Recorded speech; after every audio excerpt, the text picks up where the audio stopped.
At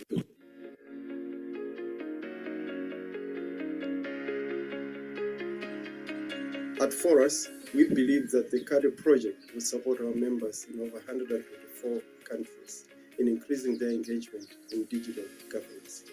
We believe that the diverse voices of the civil society cannot be left out of any discussions on fostering an open internet and inclusive digital space that respects our rights. SMEX will be working closely with the partners in CADE Project to ensure that CSOs will be empowered in internet governance, mapping key issues and access to foster meaningful dialogue. We'll be delivering tailored trainings to boost CSO skills, especially internet governance, to enhance dialogue and trust with policymakers.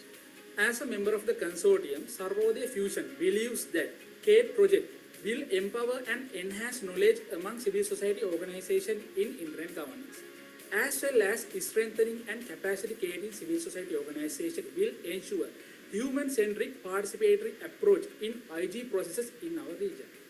CICTANET is committed to advocating for an inclusive, evidence-based internet governance policymaking process through the Civil Society Alliance for Digital Empowerment, CADE.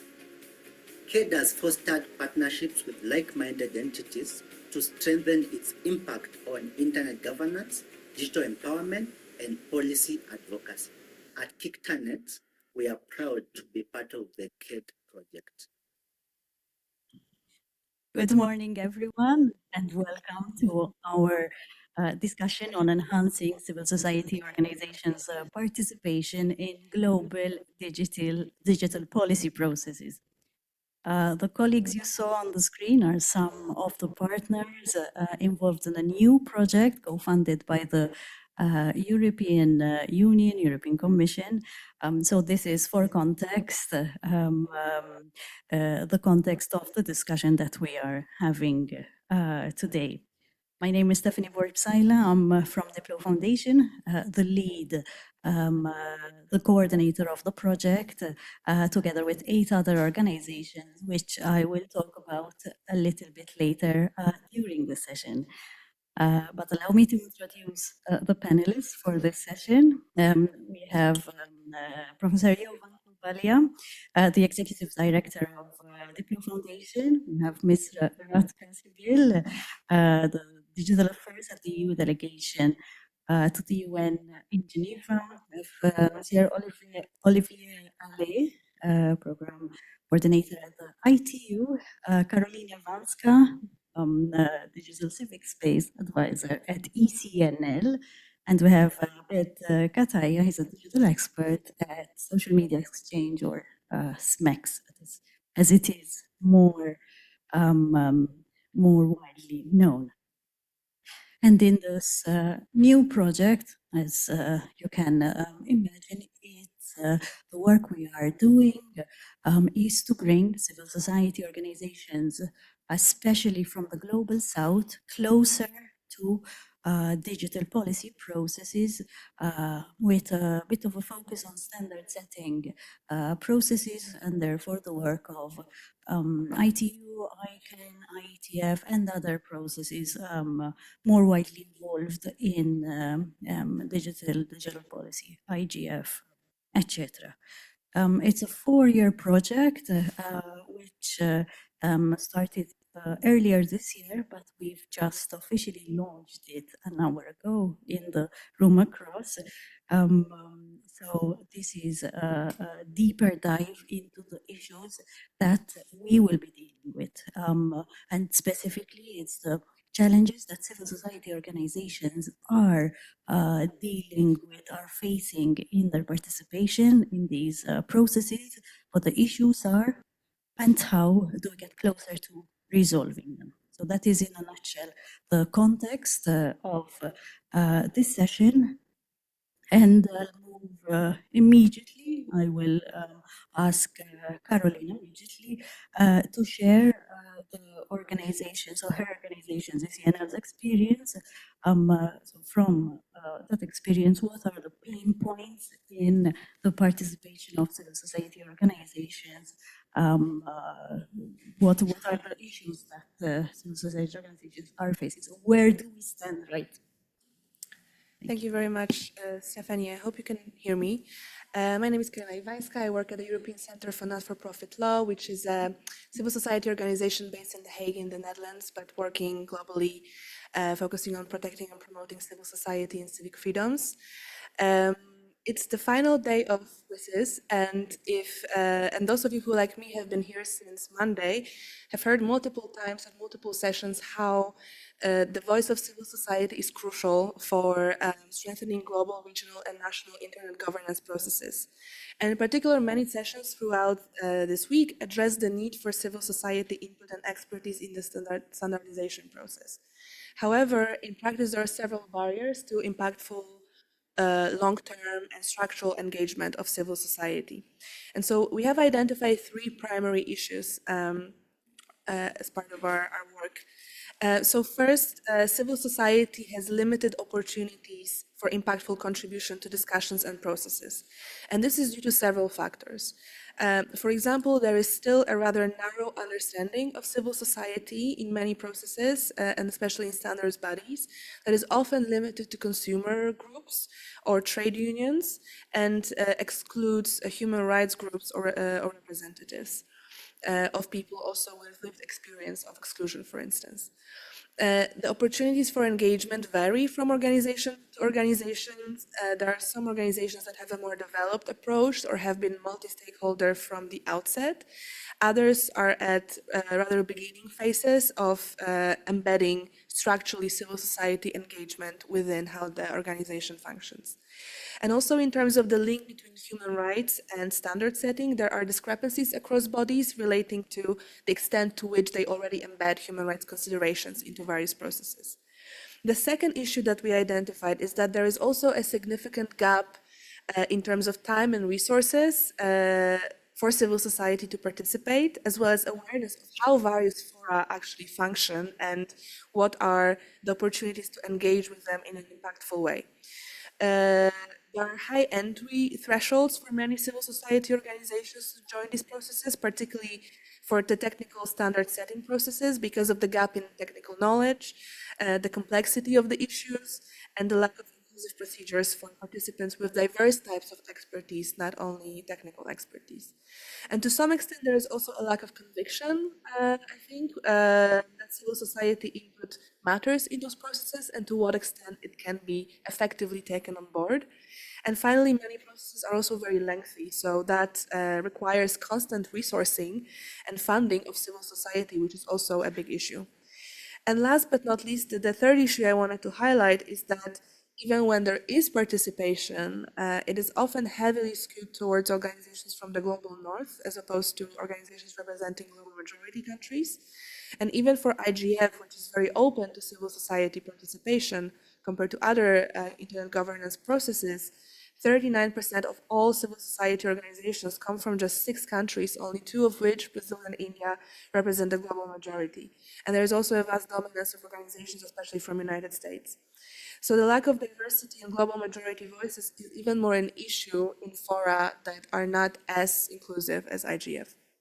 So we are very encouraged by the openness that towards strengthening civil society participation that was exhibited throughout this week and that is exhibited in our conversations with different stakeholders and organizations.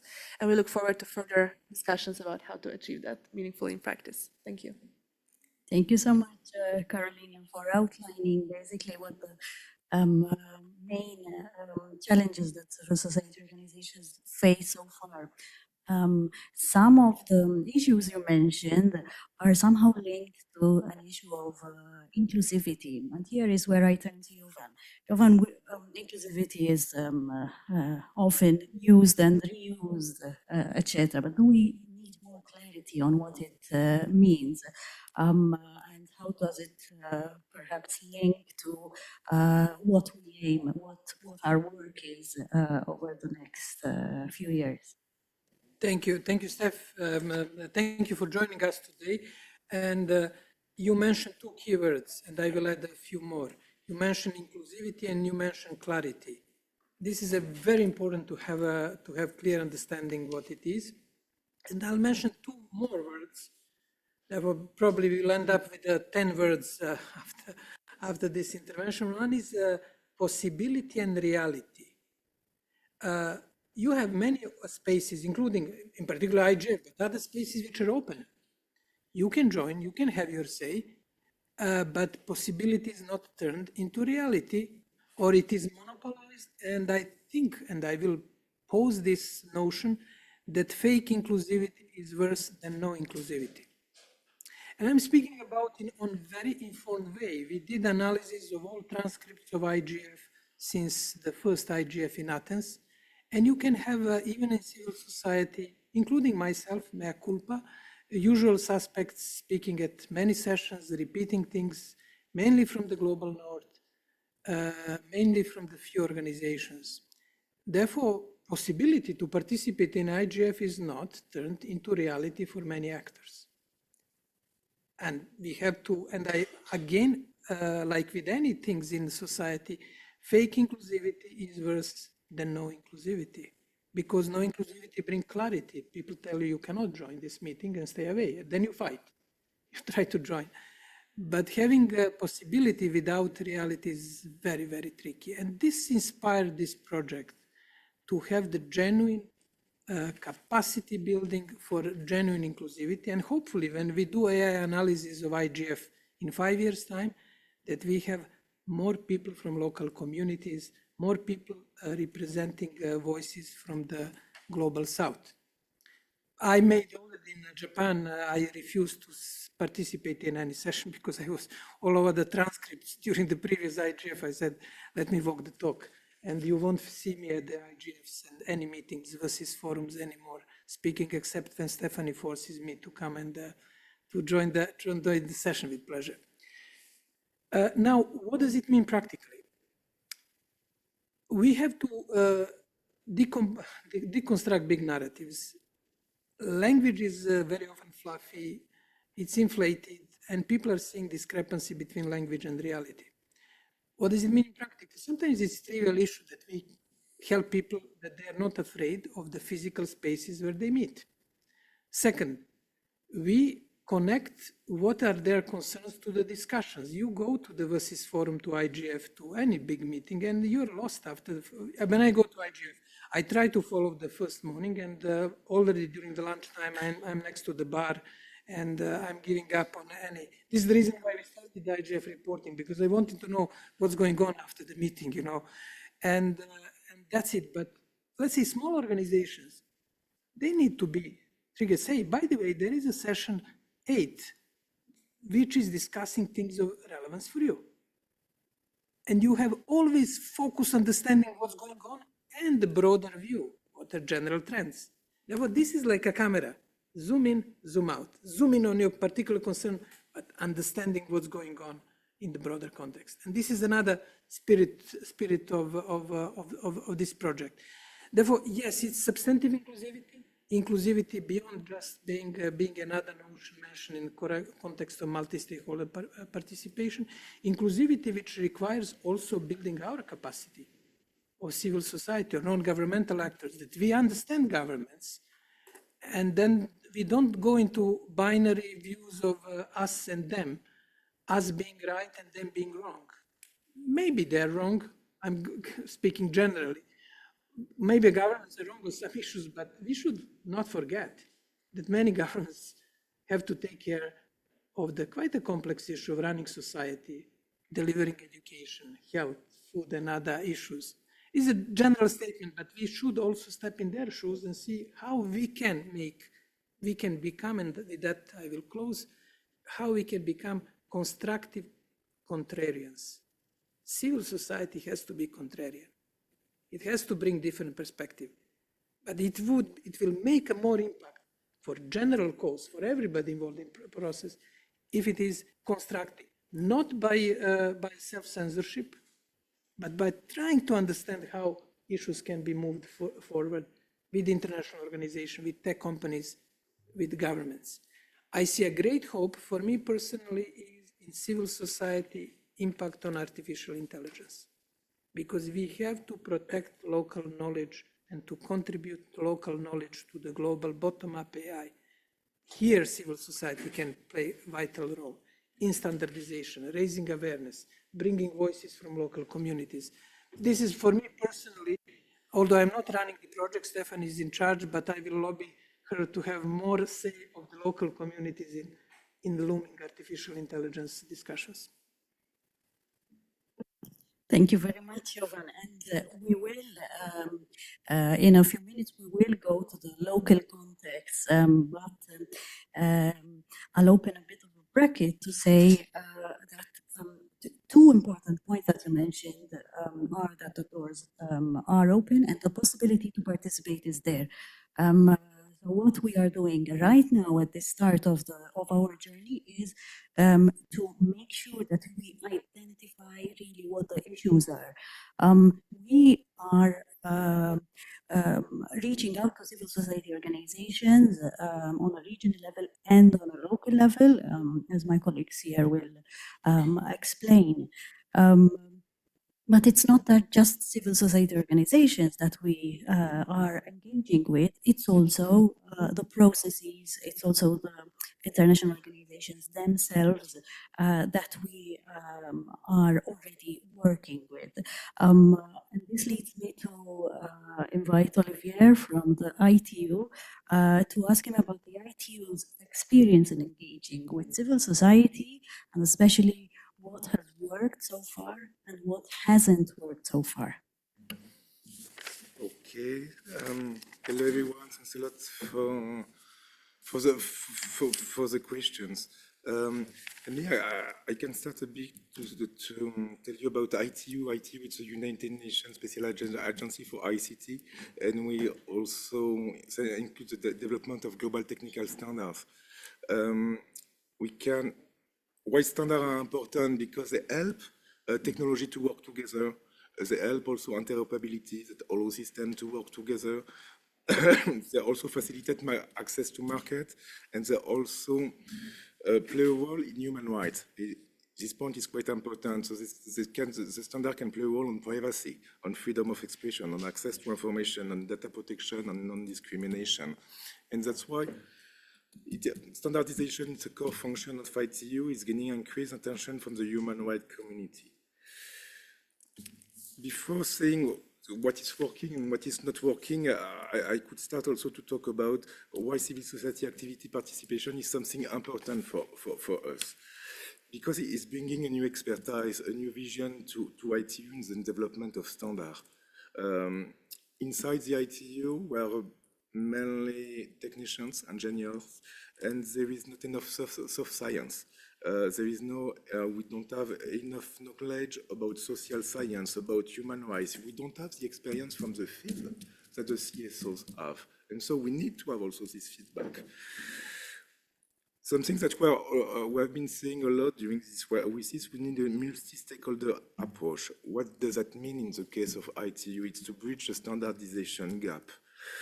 Because today, developing and developed countries are not participating the same, they don't have access the same to the standards that we are developing, and we need to hear the voice of developing countries. We need to hear the voice from civil society organizations to build the standards that they need. We can build quite easily standard in 2 weeks only in Geneva, but they are not going to work in other countries. So it's not making sense. And that's why we are talking about a multi-stakeholder approach. And we need also civil society to support the ITU recommendation into national policy and framework, something important. So when we are drafting recommendation here, they need to be applied at the national level. Also, civil society participation is something important to recall the government from their obligations. And ITU, at the end of the day, it's their government, but we need to underline that the government have obligation to protect human rights online and offline. It's coming from a resolution. It's not me saying that. It's coming from a resolution from the General Assembly. And so sometimes we need civil society organization just to recall about that. We need also civil society organization also to recall that the UNHCR asked the standard developing organization as ITU to include human rights consideration into the standardization process. So here we are talking about inclusivity and non-discrimination. To jump about what is working and not working inside IT, we have different mechanisms. I can give you a mechanism to participate to the standardization process is a study group. A study group is driven by experts, and it is on a consulting process. The difficulties that we have with study groups is that any member, you need to be a member, you need to have a membership. And that means that a civil society organization need to apply to a membership. And depending on the chair of the study group and also the ITU, but mainly from the chair, they can accept or not. And there is a fee. So the fee can be waived also for the NGOs. But to participate to study groups, you need a specific membership. To participate to focus group, and in that case, it's going to be open, and the focus group is quite interesting at ITU. It's really to respond to emerging technical topics and challenges, and to standard development. So here the membership is totally open, and we have focus group like the one ITU WHO focus group on artificial intelligence and health. We have another one, for example, on metaverse. After something that can be interesting for CSOs is being part of a country delegations. So in that case, you need to approach your country delegation, your government, and saying, okay, we want to be part of the ITU discussions and be on your country delegations.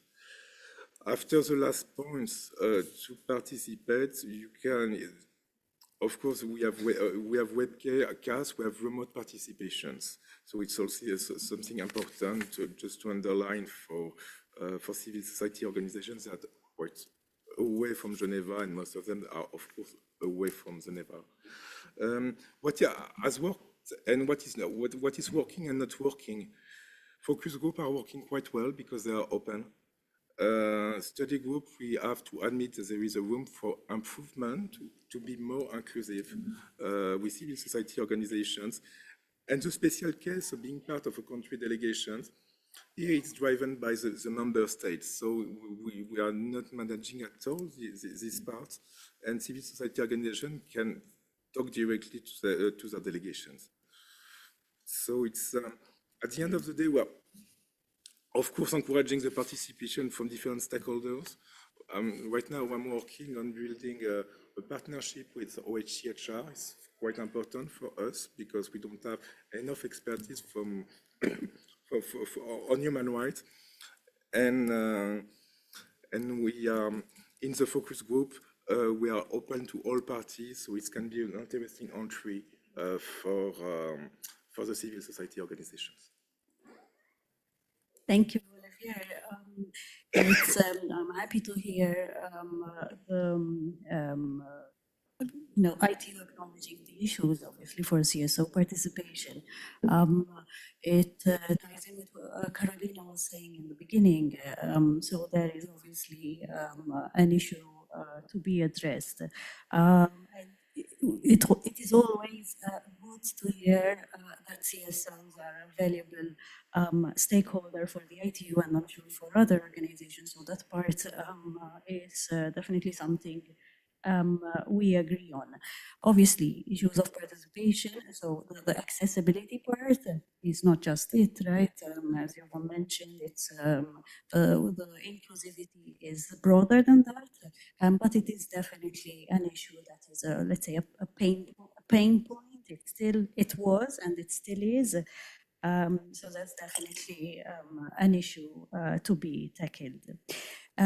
We mentioned a lot the local context, and here my colleague Abed from SMEX has an interesting experience to share on how at a local level the entities, in your case, government entities, are also open to hearing and to include the civil society perspective. So we'll hear about the opportunities there. So Abed, I'll give you the floor. Yeah, thank you, Stephanie. Good morning, everyone. So we at SMEX, we are an organization that caters and defends digital rights in Lebanon and the WANA region. Back in 4 years now, so every government was like in a hurry to launch platforms for contact tracing during the COVID period, and also for vaccination, to book appointments for vaccination. But in a local context like Lebanon, so these platforms were passed and were launched, whatever. So they did not, for example, like give any attention to the data protection measures, to the privacy policies, to the terms of service. So they just wanted to launch the platforms for the sake of vaccination and contact tracing. So we as civil society organizations, we took initiatives and we took like a step to engage with the government, with the entities also, not only to just like throwing ideas or just like telling them that you're doing this wrong and that.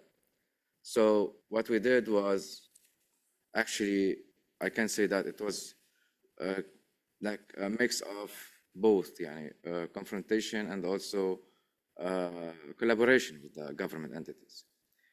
So first, we've been doing what we did was basically policy analysis. So the Lebanese government launched like a platform called Impact. So we did a policy analysis for the platform, and we discovered that they do not have any privacy policy. And then we urged them to have a privacy policy that reflects the best practices of GDPR, for example, and also to have it in Arabic for the local context. And then we did also technical analysis for the platform to make sure that the data is well protected. The user's data is well protected because in Lebanon we have a law for like it's called like e-transactions and personal data protection, but it's not dedicated to privacy. So what we did is we brought the best practices and we engaged with the government and the entities, the government entities, to implement the best practices. In addition to that, we relied on public awareness. So also we engaged with the public and we informed them about what's happening behind the scenes, and also what the governments and what their platforms are lacking, because they should know, the government should be transparent, but they're not. So we played this role in bridging the gap between the government and the citizens when it comes to the data and data privacy and data protection. And we did a lot of follow-up and advocacy, even with the government entities and different entities, actually the ministries, the government. We sat together, we had many discussions, we had many clashes, let me say, but at the end, it all was for the sake of the citizens and the data protection. What I wanted to say from this experience is that engaging the civil society by design and also having like the privacy by design would make it easier for everybody, and especially for the governments here. I'm talking about the governments and the government entities. So it would make it easier for them to understand what they could not understand, maybe what they could not see, or maybe what they could not foresee. Because we know we played this role, and they were like very collaborative, and they were very positive, actually. So we did not expect that to be that positive, to be honest. But at the end, we've learned together that the multi-stakeholderism is something that should be retained, because we help each other, we can help each other, we can support each other, and also we can bridge the gaps, and we can shed light on something that can't be foreseen by us or by any other entity. So this was like kind of a small experience with us on a local level, and I hope that we look forward for this project also to like expand our experience and to have better discussions when it comes to multi-stakeholderism and the civil society engagement on a bigger and international scale. Thank you. Thank you, Abed. And we tend to overemphasize the problem. So sometimes we're too pessimistic, probably, about the issues, right? And we do not spare enough time to see what has really been working, especially on a local level. So experiences like what you have just described are really important to bring them out, right? And that is why we are working with partners in different regions who are able to work at a grassroots level, because we want to bring those experiences out. We want to see what has worked there. So more or less, I think the issues are quite well known. We still want to make sure that, again, at a local level, we are really understanding what those are, because it is one thing talking about the issues here, even with the civil society present in these fora, right? And it is quite another going at a grassroots level and reaching out to organizations whom you do not meet in these spaces. So a lot of civil society organizations, especially in the global south, are completely cut off from these processes. So again, this is why there is a lot of value in working with organizations who have the local reach and the experience to unearth these issues at such a local level. I now turn to Radka from the European Union, because the EU is supporting this project, and there is a reason why the EU is supporting this project, and I'm hoping that Radka will explain more. Thank you very much, Stephanie, and thank you to all the colleagues who came this morning. We as the EU, we are really proud supporters of this project, which is embedded in the EU's overall strategy to support human-centric and human rights-based digital transformation and open, free, and secure internet worldwide. And the CSO and the civil society participation and the multi-stakeholder model of internet governance are an important part of this. So, you know, we are proud to support the civil society, especially civil society from developing countries, to participate meaningfully in those international digital standard-setting internet debates. And when I say meaningfully, it also relates a little bit to what some colleagues were saying, that, you know, sometimes the membership of these organizations does not really equal the participation meaningfully de facto, because there are many obstacles that NGOs, even though they are formally members of these organizations, they often face. And so, you know, there was also this suggestion that sometimes the NGOs, in order to be able to speak, they need to be part of some, you know, member state delegation, which is of course a nice measure. I think temporarily some countries were allowing that, but we also feel that civil society needs to have its voice for its own right and be there as civil society. And so, you know, we hope that this project can empower civil society to be able to advocate with authority and as equal partners on issues such as fundamental rights, principles that sometimes could have been overlooked in those discussions that are often happening in very restricted communities, mainly formed by technical experts. And as it was also mentioned, these standard setting processes take a lot of time. I think in the ITU, one standard can take up to 18 months to be designed.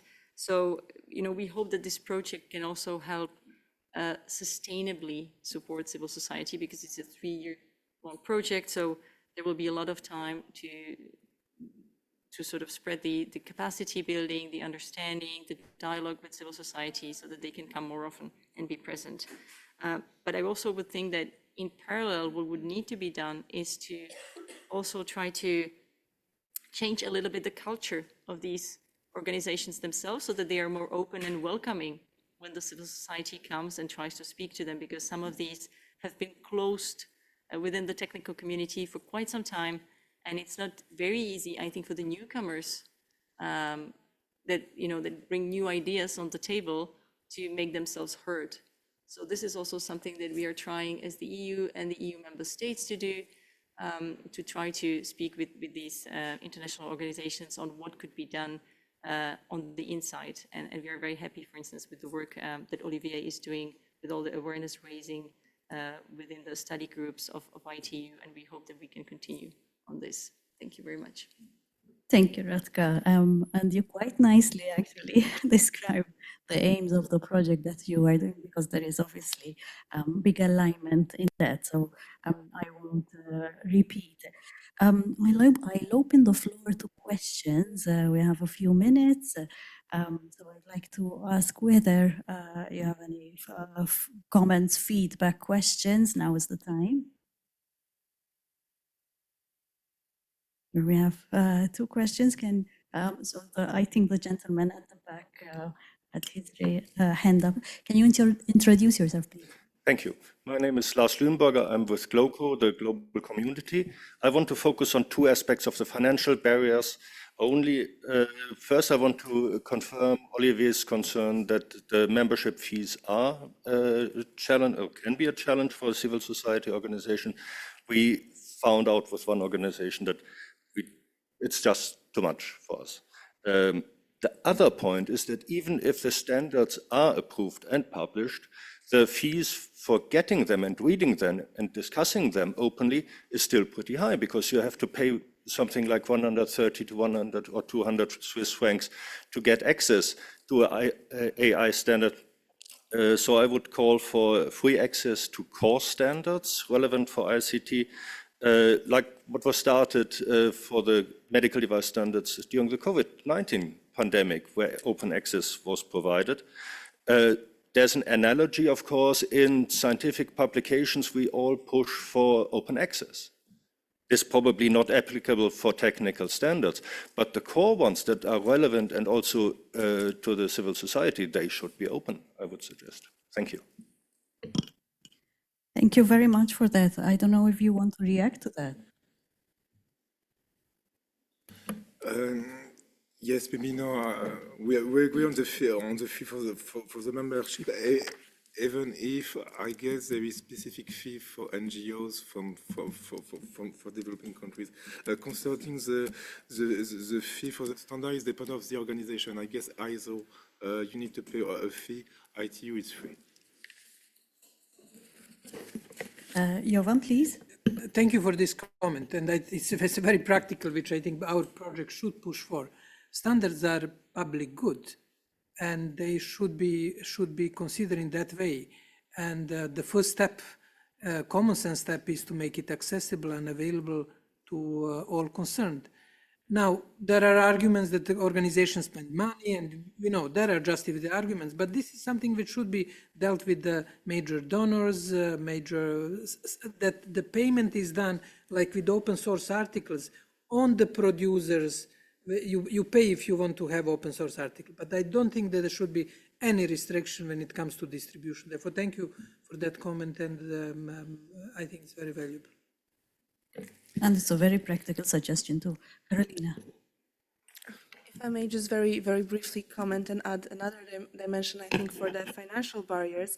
So membership fee is one thing, but then another aspect is, of course, time that goes into those very lengthy standards, the travel included, right? So we can think also much more broadly about fellowships. I know that some organizations are thinking about that, and other kind of more structural funding issues. And then on the publication or access to standards, I would just wanted to highlight one, I think, very interesting development in the EU context. And so the EU also has the regional standardization body, SENELEC, and recently actually the Court of Justice of the EU confirmed that those standards have to be made publicly available free of charge, precisely because of the importance that they have. So I think this is a very interesting example for inspiration for other institutions also. Thank you, Karolina, for bringing that up. The gentleman.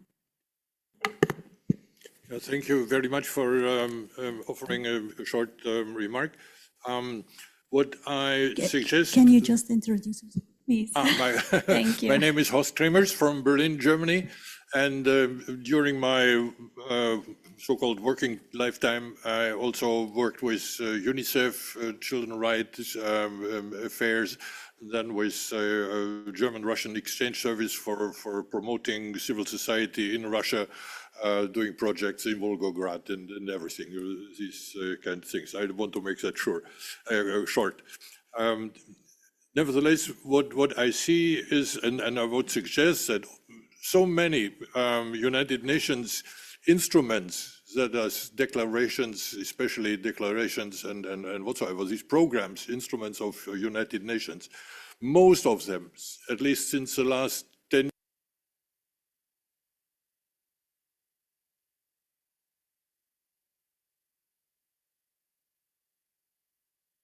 so-called all of society principle. That is a name in, I think the formal name in United Nations, upper level from the president, from the general secretary also. So also that would be something where we say civil society, and the other people say it all of society.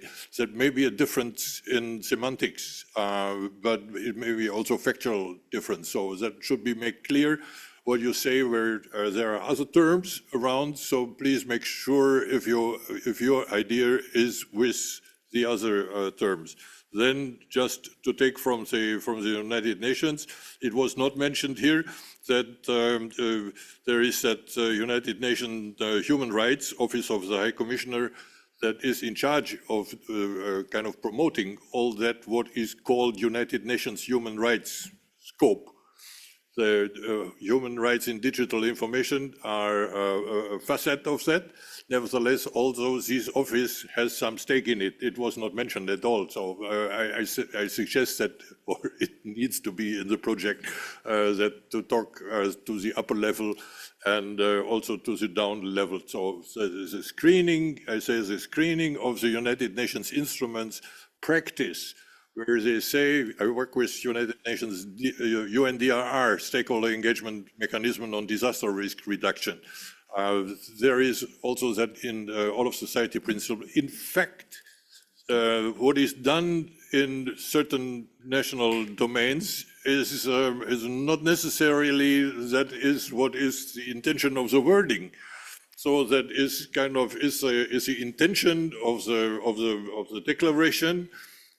Is done nationally, but the intention is a little bit not exactly what we want in civil society terms. So these kind of screenings of different declarations in their implementation, is the implementation following these ideas really? That would be something that I highly recommend. It's a tedious work, I know, but you can address these offices. Thank you. Thank you very much. And I think it ties into, Jovan, what you said about the semantics, the clarity on the terms, and also what AI can do there. That's not necessarily tedious work. It used to be. And the Disaster Reduction Organization is incidentally just 2 floors above us in WMO building. Therefore, we will do some practical steps. But now there are tools that can identify the processes. And I think, thank you for helping us to develop the AI model by reference to this. We are in contact with Human Rights Commission, and we are in contact with different actors. But your points are extremely valuable that we don't create another silos, and that would be counterintuitive and counterfactual and counter the impact. Therefore, your comments are well taken. Thank you. Thank you, Jovan, and thank you to the gentleman. We'll take one last question from the lady. Thank you very much. Henriette Esterhuizen from Association for Progressive Communications, South Africa. Congratulations, this is a very important project. And I think, just to pick up on some of the things the panel said, and then I have a question, I think I have to commend the ITU, Olivier. I mean, what our organization has done is to become a member of ITU-D, the development sector, and ITU-R, the radio spectrum sector. And in that way, we have been able to participate in standard setting process. We're also part of study group 5, which is working on environmental justice standards. But I think what the panelists said, it's not just getting in, it's the time commitment that is massive. But I just want to remark also that I think it's important that the project doesn't underestimate the capacity of global South civil society. Global South civil society does not just have impact at national level, obviously they do, but many do research that's relevant to global policy debates. But there's this assumption that if you are from the South, you are relevant to the South. If you are from the North, you are relevant to the North. So I think that is something that also has to be picked up on. And I think Radka's point about the need for also doing capacity building in the global North or within these organizations, these policy-making institutions, I think that's an important aspect because they tend to be not sufficiently receptive, or they tend to be a little bit unintentionally patronizing to global South organizations. They think that if you're from the South, you can talk about access or development. They don't think you can talk about privacy standards, for example. So just a question, how are you going to address that challenge that Radka pointed to, which is the sort of lack of receptiveness from these standard-setting, policy-making organizations?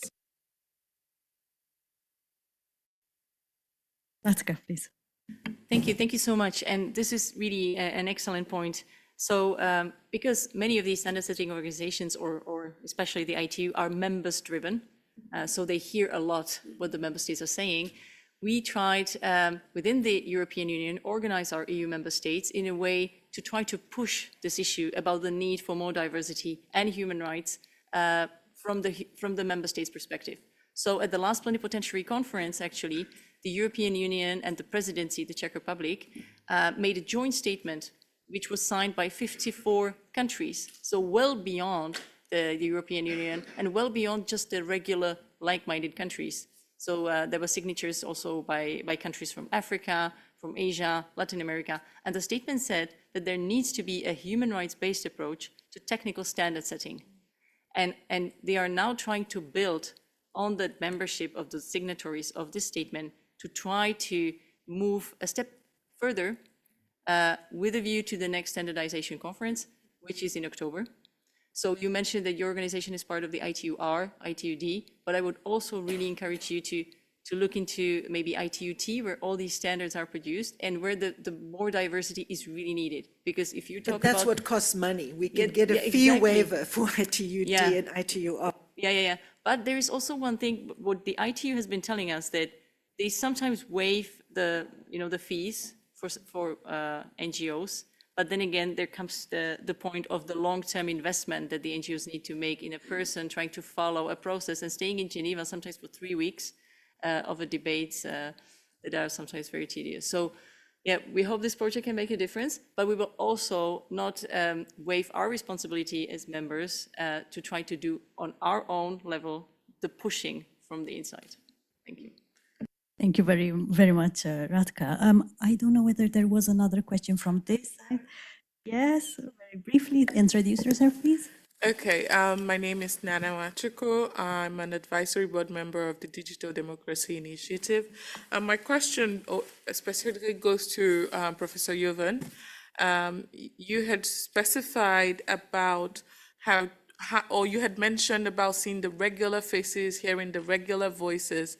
So my question is, how do we intentionally position new voices? Because there is one thing to be invited, and one has been there 10 years counting, 15 years, 5 years, 6 years, same voices. Do we decline those invitations and suggest someone else who's you might have come across and say, I would like to recommend this person to participate in this rather than myself? Because if the old voices are not accepting the stages, then the people who are the platforms will start to reconsider. But if the old voices continue to accept all the time, then that could be part of the problem. Excellent question. I can tell you what I'm doing. I didn't speak. I speak at one session, topical session at the IGF in Japan. I didn't speak at any session at WSIS except Africa. Africa is my passion focus and on the Ubuntu civilization and the AI. And this is what I'm doing. When they approach me, I say there are some other people. I usually suggest other people. That's an individual approach. I would say institutional approach should be to make efforts to identify other voices. And I can tell you, and back to what Henrietta said, and it's not just a simple thing. You have fascinating people in the global south. People who somebody who brought internet to, I don't know, suburb of Nairobi without any infrastructure, for me, frankly, is much more impressive than somebody working for OpenAI or MIT. With all due respect, that's real expertise and real innovation. Therefore, we have to change, and I hope this project, at least I will push, to reframe the discussion, what Henriette mentioned, and not to have usual knee-jerk reaction. Global South needs access. Let's help them to have access. No, and it's not only because of the respect of the Global South. It is about respect of all of us. Ubuntu philosophy, which we discuss in one of these sessions, I am because you are, is in the core of artificial intelligence development. Therefore, by the digging and discovering other philosophical, religious, and practical traditions, in inverted commas, I'm originally from the Balkans, which is in the middle. We in the global north will basically also help ourselves and regain global dignity in discussion. Therefore, that would be the overall spirit of the project. And on the practical thing, I do what I can, but I think we should push organizations to do something. If you are at the 10 sessions at the IGF, okay, reduce to 5, and have a drink in the bar and have something around. Which is what we will do after the session. Very good. So what is left for me to say is a big thank you, first of all, to the EU for supporting our vision, which also aligns with the EU's own aims.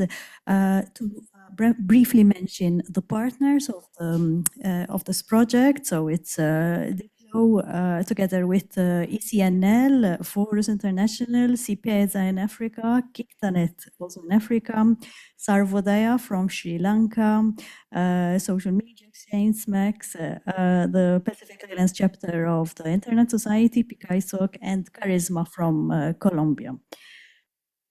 So thank you to the partners, thank you to our panelists. We've scratched the surface, a lot of work is ahead of us. Stay tuned for the updates on the project website, cadeproject.org. And thank you so much for participating in this discussion, and also for the participants who are following us online. Thank you.